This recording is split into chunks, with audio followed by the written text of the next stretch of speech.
everyone, and welcome to our third annual Autism Hope Summit.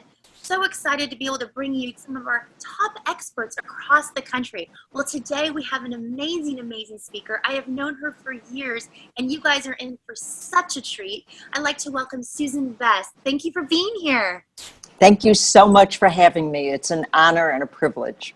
Well, I've known you for years. You've been somebody I've looked up to. I've learned so much from you. And today we're going to be talking about, which I think is such a great topic, de-stress meal planning with beneficial foods for your child. Now, how many of you out there have been a little stressed out going into the market, like many of us? So I know today we're going to be talking about that. But before we do, obviously I've known you. I know your history, your background. I would love for the audience to get a better understanding of who you are and why you're so passionate about what you do. Okay, thanks. So it's a long journey, and I started, I actually worked in marketing, but my father was a chef, and I grew up in the kitchen, and I cooked when I was tall enough to reach the counter. So food has always been such an important part of my life. And let's see, I kind of had a midlife crisis, I want to say approaching 50, and I decided to reinvent myself. And so I went back to school to take a different direction, and they suggested that I go into ministry, which was kind of a surprise for me. But they asked if I would take over running a prayer group that was going on at my church with, it was moms that had children with challenges. So as it turned out, there were 4 or 5 children on the autism spectrum that the moms were trying to do the gluten and dairy-free diet. So this was 20 years ago. And they were having so much trouble figuring out how to do that. And I thought, well, this is easy. I know how to do that. So I went from my ministry being prayer and meditation, which I do still love, to food. Food is my ministry. And I started helping these families, and I learned so much about the challenges and about moms trying to do everything perfect that wasn't working for them. So along that journey, I got diagnosed with celiac. And it was pretty funny because it was one thing for me to do the diet for you. And when I had to do it too, it was like no gluten. I had to give up gluten, dairy, soy, all these things. And it was like, okay. And my whole approach to life is to not dwell on the negative and say, okay, it is what it is. What am I going to do? And how can I make this better? And then I get excited about learning new things, and that's what I did. And along that journey, and I've shared this before, because I was working with the autism community, and I had written my book and was writing for the magazines, and I got diagnosed with ovarian cancer, which is scary, and again, I think what was the best thing for me is I didn't identify as a victim or as a cancer patient. My ovary happened to have cancer. They removed it. And I did have to have chemo and surgery and all those things. But again, food brought me through it. I learned how to eat, what to eat, how to manage that process. And I'm grateful for that journey as well. Everything in life has made me stronger and more able to go to the next level. I think that your story is so inspirational, and I think anybody who's watching, can say, gosh, like, okay, if she can do all this, regardless if my kid has special needs or not, I mean, you defied odds that, that many people, often people get a diagnosis regardless of what it is, and we do get in that victim role. I think in the special needs community we do, and I think you all do at some point. I think I can remember when I got the diagnosis for my son. It took about 2 weeks, and I felt really sorry for myself. Sure. I cried, laid in bed, and was like, "Why me? What did I do?" Yeah. And then you get up and you say, "All right, Okay. My grandma used to say this to me all the time, you may not like what's going on, but, you're still going to have to get up and do it. And if you That's it. cry, all you're going to do is give yourself a headache. Yeah. And so, you get up and do it. But that process of mourning and grieving is still an important. I mean, Absolutely. it's an important step. We're going to be sad. I mean, life is tough, and sometimes that's okay. I gave myself permission to say, okay, this is what I have to do. Mm-hmm. But, I have so many amazing friends in this community, the autism community, and the chefs that are gluten and dairy free, that we all, since I've been involved in this community for so long, we all know each other, and we've worked together at conferences. Enjoy Life Foods and I started our businesses. I started Special Eats at the same time, and gosh, we'd be standing around health food stores. I'd be feeding people, they'd be feeding, and so we all know each other. Yeah. And an amazing chef, I was living in Chicago at the time, drove from Iowa, came to my house and cooked for me. It was amazing. Made bone broth. My friends in the community came over and made beef kvass and bone broth and fermented stuff for me, and just filled me up. And really, honestly, fed you love. That's really what it sounds like. Oh, yeah. Yeah, it was so amazing, because I love to help others. Mm-hmm. And I have 4 children. I have 4 sons. I have 5 grandsons, and I have a husband. So I'm sort of surrounded by boys. I have 1 granddaughter, and she just graduated culinary school. So how awesome is that?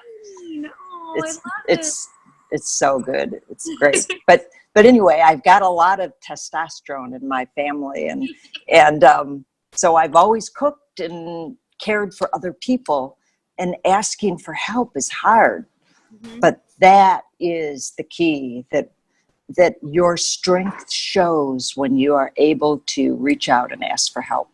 Absolutely. And well, and I'm thinking, as a special needs parent, myself, it's hard to figure out how to manage time and balance life. And so I'd love to jump into our first question of, Sure. How does a special needs parent, really any parent in this day and age, but it seems as though special needs parents, we have a little bit more on our plates. Yes, you do. And such. How do we, what would you recommend to manage our time when we're just even trying to prepare food? Right. So you have to carve out some time for cooking. The key to getting our restoring our gut health, which I think our second brain, our gut drives everything, is that we have to eat real food. And like I said in my title, I like to say, eat foods with benefits, foods that love you back, right? And so there are different foods for different people. But bone broth is like just my favorite thing. So carving out a day, 1 day a month, or every other month, or even getting together with other parents and saying, okay, let's make just a ton of bone broth. And you have to research to make sure you get the good quality ingredients, the bones from well-fed animals, and then make it. And you can do it a lot of different ways. You can get a giant pot and let it cook. I cook mine for 15 to 18 hours for chicken or turkey. Longer if it's beef broth. Those bones take a little bit longer. And I cook it overnight. I put it on a low burner and I stick it in the back and just go to bed and wake up with wonderful smells. You can also do it in a crock pot, but you're not going to get the volume. A pot, you can make a little more. You can get a pot and actually put it in your oven and cook it on low overnight too. If you had like an electric oven that you wanted to put it in, that's another way to do that. And then you're going to freeze it. So on my website, I have tons of pictures of every single step of all the equipment, of resources, everything. And the little booklet that we're going to give away is going to have pictures, resources of all how to do this. So making the bone broth and then freezing it. And what I like to do is freeze it in silicone ice cube trays, any kind of silicone container. And then I pop it in another container, and so I can pull out cubes. And the cubes are perfect. They thaw really fast. I never microwave anything ever. And but they'll thaw quickly when you have the cubes. Plus, you can make a lot and then freeze these cubes, and you'll have it for a while. So the active time of making bone broth is not very long. It might be 20 minutes. And then straining it is going to be another 20, 30 minutes. But then you've got it. So in all of your meal prep, you want to plan on cook it once, eat it 3, 4, 5 times. So making bigger amounts that you can freeze in portions and pull it out as you need it is really beneficial. When you're talking about bone broth, because I love, I'm a big fan of bone broth as well. You were saying 15 to 18 hours, and I get this question asked often. How do you really know when it's done? Okay, so it's going to, like if I actually make it for a restaurant as well, and I make 8 gallons at a time, and I have a huge pot, and how do I know it's done? It's gonna be done in probably 3 hours. But I like it to reduce more so that the flavor really intensifies and pull out more collagen from those bones, and you get more of the gelatin effect, which is the rich collagen. And the fat kind of like on top of it. So the fat's going to be on top. I love the fat. I mean, I don't throw away the fat. When I strain mine, I strain it into a large glass pitcher, and then I refrigerate it before I break it down into smaller portions. And that way the fat is at the top, and I can save that fat and use that chicken fat, and is just great as a high smoke fat to use for sauteing.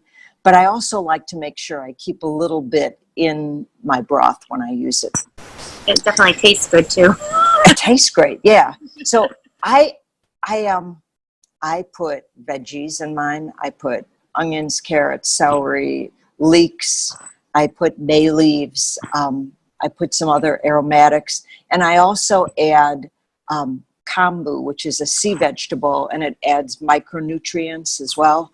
Now, if you had an allergy to one of those ingredients or to iodine, you would take the sea vegetable out. But, you know, you can adjust it to what works best for you. But anyway, it tastes fabulous, and it's beautiful, and it's rich. And I like to just have maybe 4 ounces in the morning, just as a little, like a cup of tea. I mean, it tastes good. So I don't put any salt in until I'm ready to use it. And then I'll just add a little sea salt, because I don't want the salt to leach out any of the other nutrients. I want to keep everything intact as best as I can. And let's talk about the benefits of bone broth, because some people might not know the benefits. So bone broth, the big benefit is collagen. And collagen is this protein that helps, it just helps strengthen our cells. It helps our skin. It helps heal your gut. It helps if you have leaky gut. It helps give you those tight junctions that you want. It is skin, hair, nails, all of those things are improved with bone broth. It's nurturing. It tastes good. It feels good. It's healing. I think that it's like this healing elixir that I think makes everything better. Absolutely. It's one of our favorite things in our household. Now, I want to talk about the next healing phase. Let's talk about superfoods. There's so much. Yeah. Food, right? You know. Okay. So that this makes me crazy. The term superfood kind of bothers me, because there are lists everywhere. You can't open up a blog post or a magazine and they'll tell you these 5 foods you must eat and these 5 you must avoid or whatever. And it really varies by person, right? So a superfood for you might be toxic for me, right? So for me, I avoid grains. Just, I've found them to be inflammatory for me. I think for most of us with children on the spectrum, we want to minimally avoid gluten. So all of the wheat, barley, rye, those grains. But then for some people, buckwheat would be considered a superfood. It really helps. It's nutritious. It's got good protein, a complete amino acid. And so the superfoods, it's really, it's hard to pick one. But my next favorite superfood that I want to talk about is ghee. So ghee is clarified butter. And most of us are dairy intolerant. I mean, I think we're one of the few cultures that continues to eat dairy after we're weaned. But the exception to that rule for me is ghee.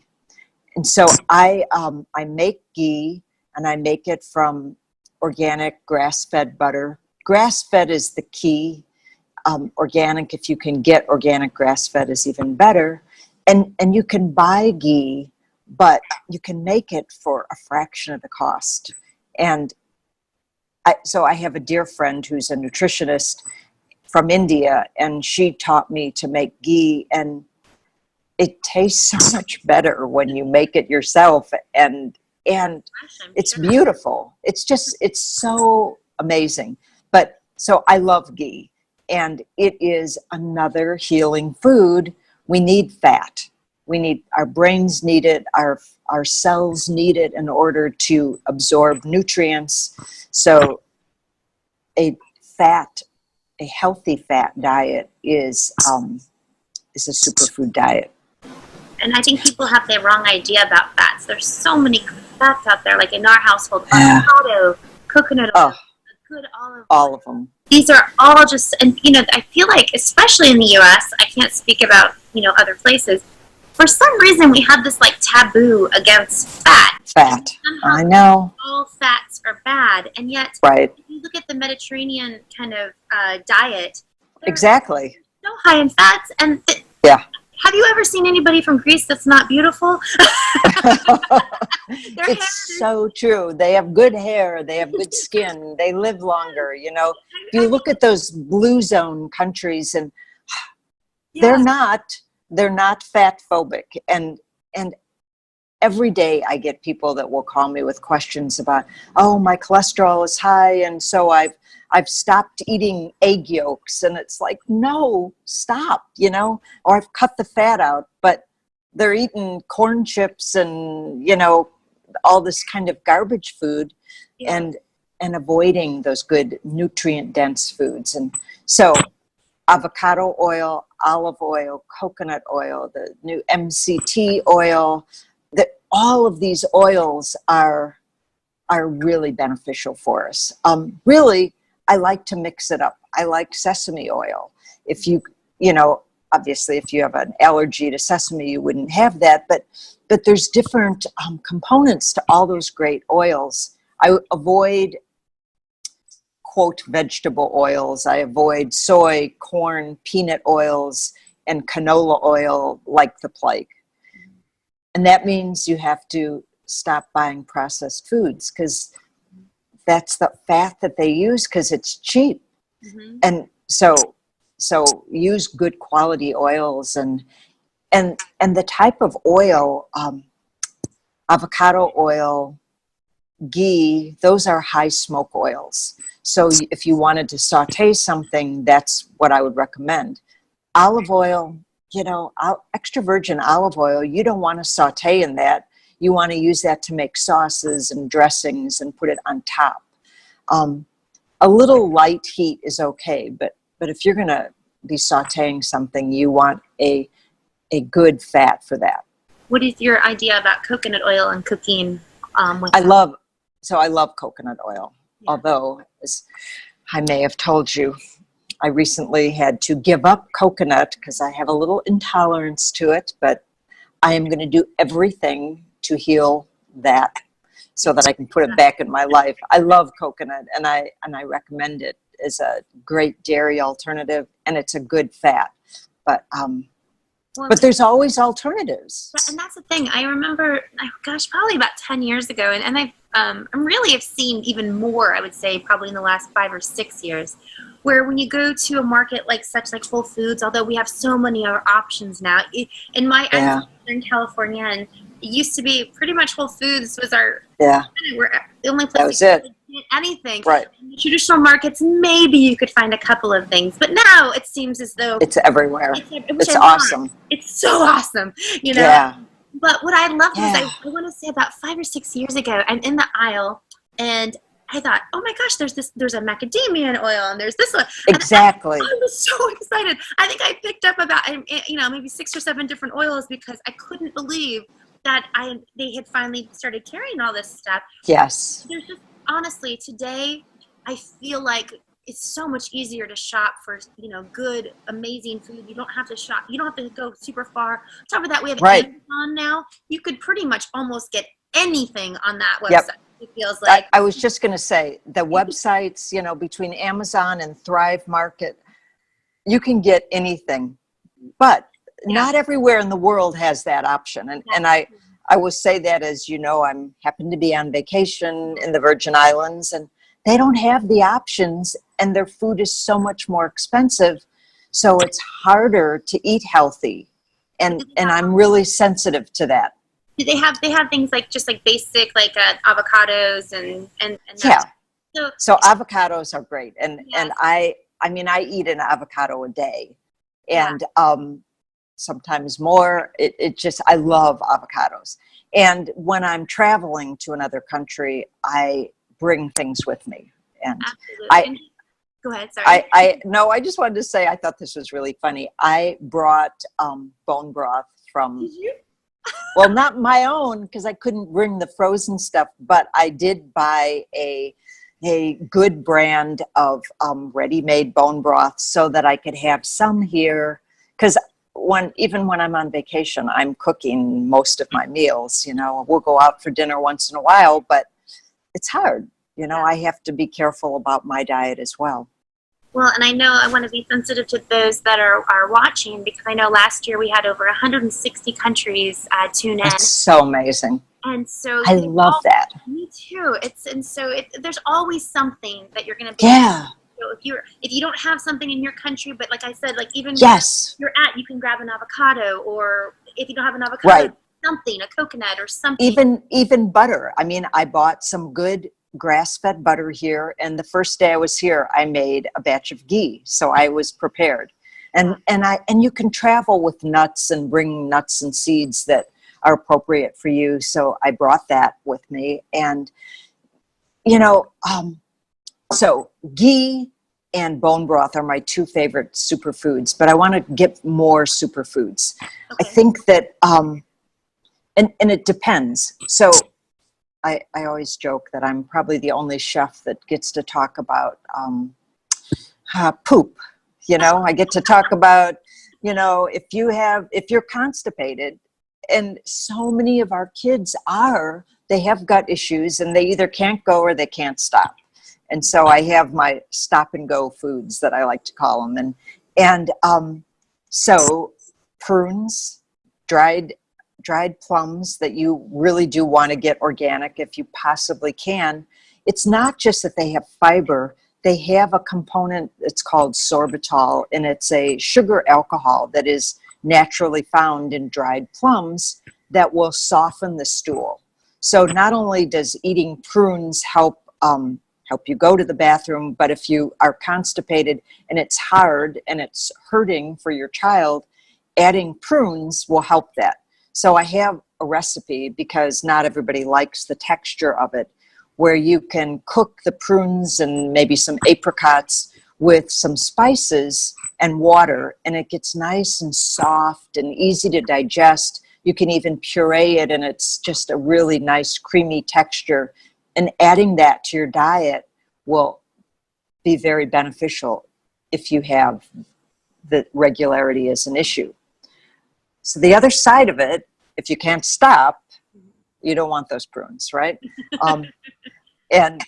And there's a really interesting ingredient. It's called kudzu, and kudzu is a vine that originally was in Japan, and it was brought to the U.S. It's now a horribly invasive vine in the South. I mean, it grows a foot a day. It's crazy, and it will take over other plants. But the root of the kudzu plant, kudzu root starch, is very, very healing. It can help control diarrhea, but it also can heal your small intestine. So how awesome is that? Awesome. And you can use it like you would use cornstarch or arrowroot as a thickener. It doesn't have any taste or flavor or color. And so you could take another, what I like to do is take organic tart cherry juice and then this kudzu starch and thicken it, and you get a jelly. And so it tastes good. Now, tart cherries is a good source of melatonin, and if sleep is an issue, so you get the natural melatonin from the tart cherries and the healing benefits of the kudzu. So you make this jelly, and then you can fold in other fruits like blueberries or raspberries, whatever you want, and make like a little dessert treat, no added sugar other than from the naturally occurring and it becomes a superfood for you if that's what you need. Those are such easy things that I think that, a lot of us, especially, I can speak on my age group, we're always just running from point A to point B, Right. Yep. Never feels like there's enough time in the day. And yet, my grandmother, she made everything. Like, I don't ever remember, because I was raised with her, and I don't ever remember going to a fast food place. I truly have no memory of that. Going to a restaurant was considered like a special treat. Like, it was maybe a few times a year, and you would dress up, and it was not like, it was a big deal. It was a really big deal. It wasn't like, where are we gonna eat tonight? I don't know. Do you want this place, this place? It was no. Like that. It was always leftovers in the refrigerator. Everything, exactly. All the foods. I actually remember on Saturday mornings. I don't know why my grandmother liked to wake up so darn early on Saturdays. However, Saturday morning, it was bright and early. I would go with her, and we would go to the market, and that's when she would buy all of her produce and all of her meats and everything for the entire week. And that's just was what we did. And it's interesting today. People go, "Oh, I can't do this or I can't do that," and we just go back to that mindset. Even if we even take 50% of that mindset, and I really believe our guts would be doing better. I think our immune systems would be doing better. Our children would be feeling better. Yes. I think the list goes on and on and on. So, but you have to have a plan. So if you just go to the grocery store and you have like all these things jumping out and buy me. So write it down. Yeah. And write down what you're going to have for breakfast, lunch, and dinner. And again, don't go to the market. Yeah, if you don't have a plan, you just, it's like, you buy things that you don't know how to use, and then you end up having real expensive garbage at the end of the week. And let's talk about meal planning though, because that's a big issue for a lot of families. How to plan a meal. So we have to write it down. So you got to write it down, and then you buy to that. So like, I don't think we need to eat something different every single day, right? So I might have a smoothie for breakfast, and I'm going to vary it. And maybe I'm going to have, so I don't eat traditional breakfast. I never would ever eat cereal. But I might have stir-fried veggies. When I was a child, because my dad was a chef, my very favorite breakfast was, my dad made homemade ravioli. and my favorite breakfast in the world was leftover ravioli, right?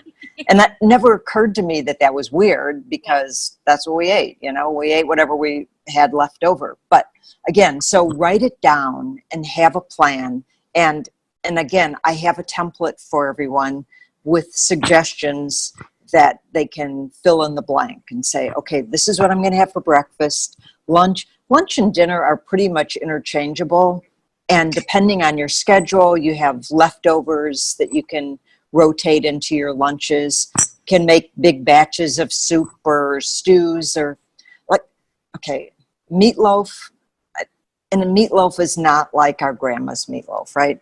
So any ground meat, beef, chicken, pork, lamb, buffalo, whatever you like, with the addition of tons of veggies, you can make meatloaf like muffins. So using muffin tins, and the mini muffins or the big ones, you have portion control, right? And some kids don't want a big piece of meat. They're intimidated by that. So you can give them a little mini muffin of something that you have added whatever veggies you're trying to incorporate in. Again, I have recipes for all of that. But then you don't have to have the oven on all day. Like for a meatloaf, the muffins cook faster. You can freeze them. You can make a lot of them and then intermix that in. How do you heat them up? Let's say you wanted to give like a mini muffin like that for breakfast. How would you heat that up after you've already made it? So I think we all need a toaster oven. I love toast. It's crazy. It's so easy, and everything heats up fast. And I don't know, I have a little clay baking sheet that's just like small that fits into my toaster oven, and that's what I use for heating things up. In my toaster oven, It goes so fast. You can buy them with convection now. So Right, yes. it used to be, and oh my goodness, you barely push that button, and you better make sure that you kind of know the first time you make it, because it cooks up so fast. It's so fast. Yeah, I mean, I want to add to the families that, let's say they have some kids that aren't gluten-free and some kids right. are. Honestly, having that toaster oven and making that designated just for the people that are gluten-free, Yep. I feel like is just such a great little tip. It's really a godsend. It Yeah, just makes such a difference. Yeah. Absolutely. We don't microwave anything. And when I moved from Chicago to North Carolina, so I was in Chicago, I had Trader Joe's, Whole Foods. I could go to 2 or 3 different ones in 10 or 15 minutes. And I moved to a small town in North Carolina. The closest Whole Foods is about an hour and a half, and no Trader Joe's. And I was really scared that, this was going to be a challenge. But, so many grocery stores carry everything now. But not only that, we have year-round farmers markets. And although they're way smaller than the farmers markets that I had when I lived in Illinois, I know every farmer. I know what they grow, what they use. They may not be certified organic, but I know they don't spray their blueberries, for example. And that we have grass-fed farmers for beef, pork, chicken. It couldn't be easier. And there are resources now wherever you live that you can find a farmer. And if there's no farmer close, they will ship things to you frozen. So we don't have any excuses anymore. No, we really don't. And I honestly feel, I wouldn't want anybody to have to, I don't think anybody goes when they're pregnant, it would be great if I get the diagnosis of autism. Right. But today, if you were to get the diagnosis of autism compared to, my son was 16 last week, which is mind-blowing, right? 12, 14 years ago, it was nothing. There was nothing. No, and we didn't even have Whole Foods. We had Wild Oats, and then it turned into Whole Foods. Right. I remember going into Wild Oats, looking at every ingredient, going, I don't even know what this is. Like, opening up books, trying to figure out how to make these recipes. And it'd be, honestly, I want to feel like back then, it was average to have at least 20 to 21. They were healthy ingredients. Yeah. tons, and it costs you. So like one Right. pancake, I always joke back then a pancake was probably at least $10, and if you were Yeah. coming to my house, I was burning all of them, so they were a good for one pancake. And it used to make me so crazy because you'd buy some whatever. You have to buy all these ingredients to make something, or you buy something that's pre-made. Like I wanted a cracker really bad. That's all I wanted was a cracker, a gluten-free, dairy-free cracker with fairly clean ingredients. And I'd pay some insane amount of money, take one bite and throw it away because it was awful. Yeah, it was disgusting. And today we have so many options. So regardless if your child's on a spectrum, regardless if you're trying to learn to eat better, or maybe you have some type of issues, honestly, there really is no excuse because they're just there's so much available. There's so many options. And if you were only there back in the day. Yeah, I know. I mean, I'm grateful nobody else had to do that. But so the other thing in meal planning, you know, we want to get input. So, you know, if your child only likes crispy or only likes pureed foods, you don't want to start out by saying, okay, you know, I know you only like pureed, but here's, you know, some crunchy thing. That get their input and make sure that we customize it to their needs, their desires, and make it real food, you know, not out of a box, not out of a package. Let's have real food with real nutrition, and that be our basis for how we eat. I don't care where you're at. Let's just start today. Start thinking about the amount of sugar that we eat and change. You know, we can, even if you think, oh my gosh, I had a tour guide the other day that immediately told me that she, I eat mostly paleo, and she's drinking a Red Bull. And then she said, well, I'm not going to give that up, you know, and I only have one and I eat really good. Well, we happened to be together all day, and she had like a fried fish sandwich for lunch. And she goes, and I know she was feeling uncomfortable around me. And she's like, well, you know, today I'm not eating this way, but normally I do. And I'll have a Diet Coke with that. And, it's like, okay, so if you do nothing else, just stop those liquid calories of whatever, if it's a fancy coffee or soda or whatever it is, and just stop. So I teach cooking, and I teach at a local hospital, and I teach at Duke for cancer patients. And I remember making something, and this woman said, well, it's really not sweet enough for me. So that's okay. You know, your taste buds will change. So if you just take today and say, I'm not going to have any sugar today, no sweetened drinks, no candy, cookies, you know, have a bowl of berries if you need some sugar, but just one day. And then maybe the next day, those really small little increments of sugar fasts, and your taste buds change. It's so funny that then you, after you've gone without sugar and you go back to maybe having a sip of that soda, it doesn't even taste good anymore. So alternatives. Also, like, I love unsweetened iced tea. And, yeah, I do too. And then I take it, and if I'm at a restaurant and I order it, everyone always likes lemon. I like an orange wedge. So I say, can I have an unsweetened iced tea with an orange wedge? Because just that little bit of orange in there, it really makes a big difference. So. I love that. That's a great tip. You know, adding a little citrus to it, it also, you know, it's going to have the vitamin C, and it's going to be good all around. Yeah, there's always choices out there. Now, I know you talked about the homemade, the bone broth, a little bit, the meatballs, you know, changing it up a little bit. You know, I wanted to talk to you a little bit more about the meatballs, because I think that's a really good, easy thing for families, because you can do patties, you could do... do whatever you want. Yeah. Things you can do. So what are some of your favorite recipes? And I know that you have this on your websites and everything else. Yeah. But something for the family right now is going, I think I have some of those ingredients in my kitchen right now. You know? Okay. So ground turkey is one of my favorite things. I like to use dark turkey because it has more flavor and it actually has more nutrients. And then if you chop up an onion or a shallot or leek, some kind of in that onion family, and garlic, chop it up real fine, right? So that, and you want to saute that a little bit.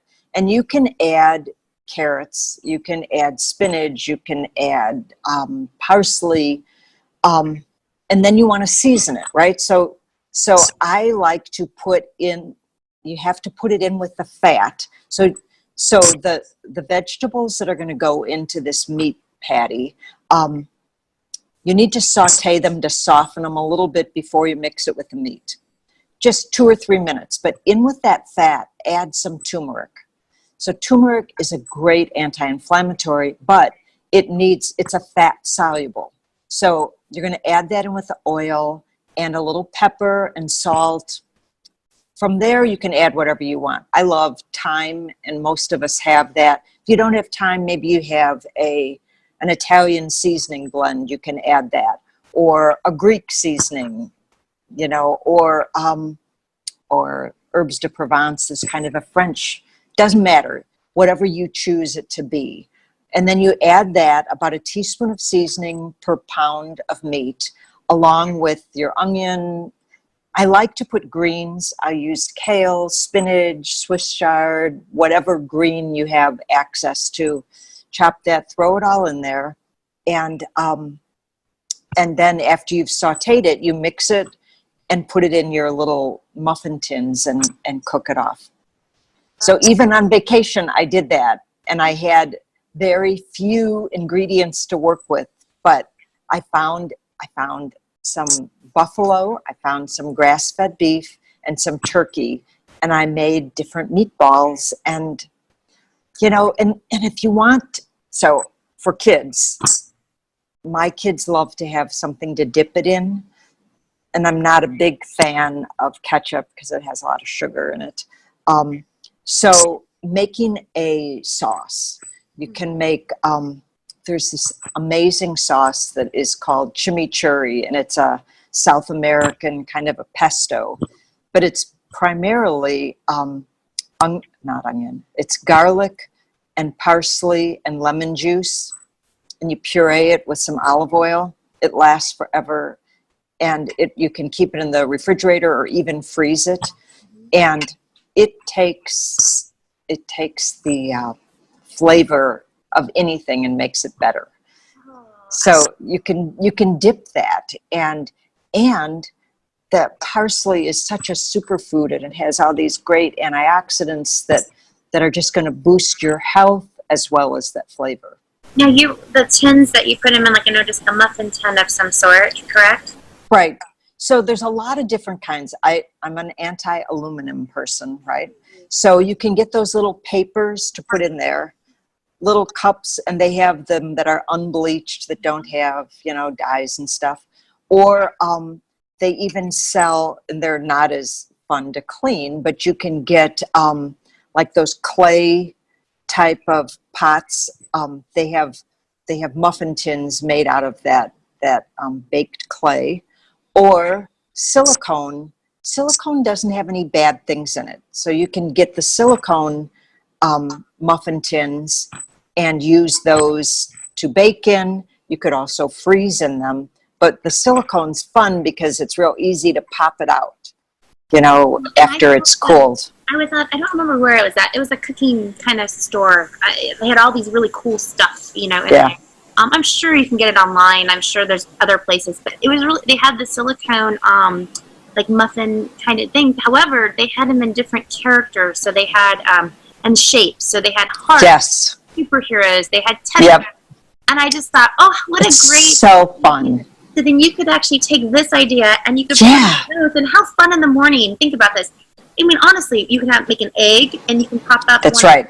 And now instead of just eggs and sausage or bacon or whatever somebody chooses, you could actually give them one of these, you know, pre-made little. That's right. In a little fun. And even you could even take the meat and put it in like a glass pan, like a 9x12 pan, and make it only so it's maybe a half, 3/4 of an inch. Then you can cut out those little things, right? Yeah. And you can have different shapes and stars and fun things. And, you know, I mean, making eating fun is just so important. We need to enjoy that process. Well, when we were kids, you know, for me at least, and I think hopefully I do think this is something I have a different mindset on, which I'm glad. But when I was a kid, it was like, okay, eat all of your vegetables, and they'd always make a face like, eat your vegetables, and then you can eat cream, right? But you eat the vegetables before you're gonna get whatever dessert. Yeah. Now, granted, we didn't get a lot of desserts. Might have been, you know, once a year or something, but not once a year. once a week. Once a year would have been horrible, man. But once a week, usually on a Friday or a Saturday. However, what if we were to change that mindset, and families that are listening, it's just saying like, okay, eat your vegetables. You know, what happens if it's like, oh my gosh, how awesome! It's a superfood. You know, let's eat this. Yeah. It's all about, you know, teaching the child from the very beginning of that. Why did we have to think that broccoli is bad? Why did we have to think that, you know, green beans are gross? You know, these are things that as a child, you know, you would eat them and kind of, you know, kind of thing. But was it because somebody else kind of made the face first? Imagine if you introduced that as, woohoo, you know? Yeah, you get to have green beans today. Yay! Exactly. I mean, even a baby, our pediatrician, when we were first giving Jackson food, she said, don't give him any of the sweet things. Give him all the vegetables first and get his palate used to that. And, you know, like today I was on Facebook and I saw somebody giving their child their first spoonful of something, and it was bananas. And I just thought, why would you, like, now when they're going to eat a green bean, it's going to be disgusting. Yeah, because they don't have the palate change, you know? So, I don't know. To me, that's just my opinion, but. So I love vegetables, and I'm grateful having 4 sons and all these grandkids now that we love vegetables, and we eat a lot of them. And my husband's family grew up with dessert. They had dessert every day. They would have ice cream and they would have cakes. Okay, so I grew up in a family where we had dessert on your birthday, on Christmas, you know, Thanksgiving. And so it wasn't a big deal for me, and I'm really grateful for that. And I have eliminated sugar from my diet. So I'm on vacation. We went out for dinner last night, and my husband's like, oh, look at this dessert. And so he ordered dessert. And I know this is going to sound crazy. I ordered a salad. Now, I'd already had a salad, but I said to the server, I said, I know you're going to think I'm crazy. I want another salad. And I had salad at the end, and he had dessert, and we both went home happy. But it's I was excited to have that. And I think it's how we introduce foods to our kids. And, you know, every day after school is not a reason to have a treat. Yeah. It might be a reason to have a snack, but that snack doesn't need to be sugar laced. And I have one more. I have another nutritionist friend who has 2 daughters, and she feeds them the most perfect, awesome diet of veggies and some fruits, and they love to eat. And she will do all her chopping and prepping in one day to try to make for the week so that she has it done. And her 3-year-old daughter will steal red cabbage, right? So she'll grab a piece of red cabbage and eat it. Well, and they are gluten-free, and they have some allergies to eggs and other things. And they were at a party, and she felt really sad because her girls couldn't have the cupcakes that everybody was having. So she went home and she found this great vegan recipe and made cupcakes that were gluten, dairy, egg, soy-free, right? She was really thrilled with this, and it was a big effort. And she gave it to her daughter and said, you know, and her eyes were so big. She was so excited. And she took one bite of it. And she thought about it, and she squished it in her hand, and she goes, I don't like this, and went back for more red cabbage, raw cabbage. So if we start our kids and they don't have that taste for sugar, they're going to be excited about eating jicama and kohlrabi and whatever, you know, other vegetables that are different maybe to them. We need to introduce that and make it fun. And again, we can use that like dipping sauce, like chimichurri, which is got this bright green color and it's so pretty. And you can dip meat in it. You can dip veggies in it, whatever. And it's going to make it fun and beautiful. Well, I had a girlfriend who, you know, if you have a small child, I think this is a great idea. I thought it was such a cute idea. Her children were really, really picky eaters, and she used to be a preschool teacher, and then she ended up having a special needs child. And so anyways, she came up with this idea, and I just think it's brilliant. She ended up getting like the clean, like, so they'd only use it for just this, and she would wash it. And they were only made for the food, like they're right. And she would take all these different type of dipping sauces, and she would put them out, and she like a little, like a for just for them for eating, like a little awesome thing. Yeah. And she put the different the sauces in there, and then what she did was she made it really fun, where they could take the paintbrush and then paint dipping sauces on. Oh, I love that. She just had a blast with it, and I thought, how simple. Yes. Really an idea, because now you made it fun. And so if people say you shouldn't play with your food, I actually think, yes, you should. Yeah, you should. Like, you should have fun with this, because it's so much easier to introduce new stuff, you know. Yep. And I remember taking that same thing and bringing it back and having fun with my son Jackson with that. And to this day, he's still like, the only thing I will say, when you have a special needs child, you have to make sure that, like, you color code, at least for us, like this was just for food. Right. What happens is, like, when he was painting other stuff, I'm like, no, sweetie, we don't eat that. Because many of our children. Just this one. Yeah. Like, many of our children on the special needs, you know, community. Yeah. Can't really, like, you know, what do you mean I can't use this one too, you know? Right. But I think it's a great idea. I think that's really fun. Before we end, I just love talking with you. I want to make sure we get to smoothies, because I know it's such a, you know, my Vitamixer has been, honestly, one of the best things I ever invested in. Isn't that amazing? Yes. I love Vitamix. I love. They have Ninja now too, which is less expensive. Yeah. But I don't have one, but I have people that I know that love their Ninjas. But I love my Vitamix. All right. I have all of them. I have a Ninja that we travel with because it's smaller. Mm-hmm. And I have a Blendtec because my husband liked the way it looked better in our kitchen. And then I have the Vitamix. And, you know, Vitamix sells refurbished machines. So if you're on a budget, you can get a refurbished one for a couple $100 less. And they'll last forever and ever. Yes, forever and ever. Yeah. I love them. So smoothies. Okay. So I don't really like the sweet smoothies. I think smoothies are a great place to put greens. So spinach or whatever green that you like, I always put some of that. I put avocado. So avocado makes everything creamy, and it doesn't have a lot of flavor. So one of my favorite smoothies is take watermelon, mint. So the mint makes it it helps to aid in digestion. So I grab a handful of mint leaves, a half of avocado, some lime juice, and puree that. And it's the avocado makes it creamy, because if you just were to puree watermelon, it separates and it's too watery, right? So adding that avocado makes it creamy. So I use a collagen protein powder because I want to get that balance of protein, carb, and fat, right? So I make sure I get fat, which I did with the avocado, and the protein I got primarily from a scoop of collagen powder.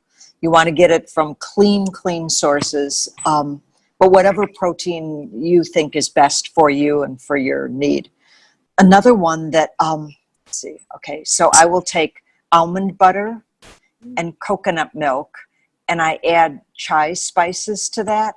So I'll put cinnamon, cardamom, and I know it sounds weird, I'll put a little black pepper and turmeric in there, and ginger, and again, a half of avocado, a handful of greens. Oh my gosh, it's creamy, it's smooth, it's delicious.